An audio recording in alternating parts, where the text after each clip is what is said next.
flood over Turkish border. The UN Refugee Agency says Turkey urgently needs help to care for 130,000 Syrian refugees who have crossed the border in recent days. The UNHCR said this was the largest influx in such a short period since the start of the Syrian conflict in 2011. The Kurdish refugees are fleeing an advance by Islamic State militants, who have seized swathes of Iraq and Syria in recent months. IS fighters are reported to be closing in on the Syrian town of Kobane.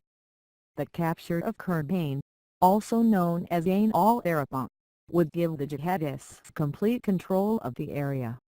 Even before the latest influx, Turkey was struggling to cope with more than 1 million Syrian refugees who have crossed into its territory since the uprising against President Bashar al-Assad began more than 3 years ago. Carol Batchelor, the UNHCR's envoy in Turkey, told the Time that such high numbers of refugees would place a strain on any host community. The sheer number of refugees would overwhelm any country. Added to that, they are Kurds from Syria, many of them deeply hostile to Turkey. For 30 years, Turkish forces fought Kurdish rebels in a civil war that killed 40,000 people. The fact that Turkey is accepting tens of thousands of Kurds is a sign of how allegiances are being forced to change with the onslaught of Islamic State. But deep-seated tension between Kurds and Turks have again come to the surface, leading to Sunday's border clashes. Turkey fears that Kurds will cross into Syria to join the Kurdish militia. The worry is that, renewed by fresh recruits, it could ally with the outlawed PKK and launch attacks on Turkish soil. All the regional complexities, added to the refugee influx, make for a precarious situation here. She called for increased solidarity and international assistance for those flooding across the border.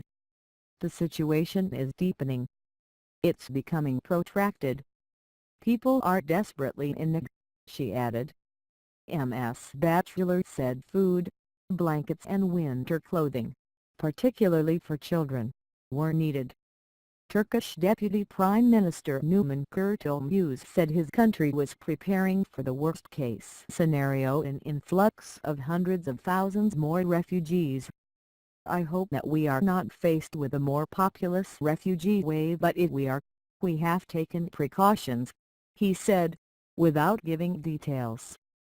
On Friday, Turkey opened a 30-kilometer 19-mile section of its southwest border to Syrian Kurds fleeing Kobane.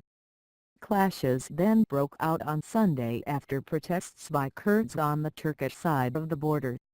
The Times Mark Lowen, at the scene, said Turkish forces were trying to stop Kurdish fighters from entering Syria to take part in the defense of Kobane.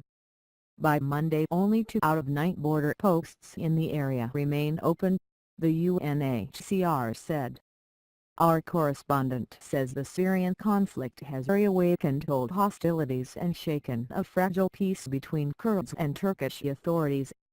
The Kurdistan Workers' Party PKK, a banned militant group that fought a civil war for autonomy within Turkey for decades, has called on Kurds to join the fight against island PKK-affiliated forces have been battling IS in northern Iraq for months.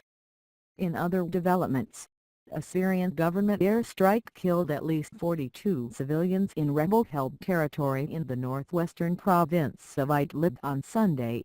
Activists said IS issued a statement urging its supporters to kill disbelievers from the countries that have joined the international coalition against the group. The United States Secretary of State John Kerry and Iranian counterpart Mohammad Javad Zarif discussed the threat posed by IS during a meeting in New York on Sunday.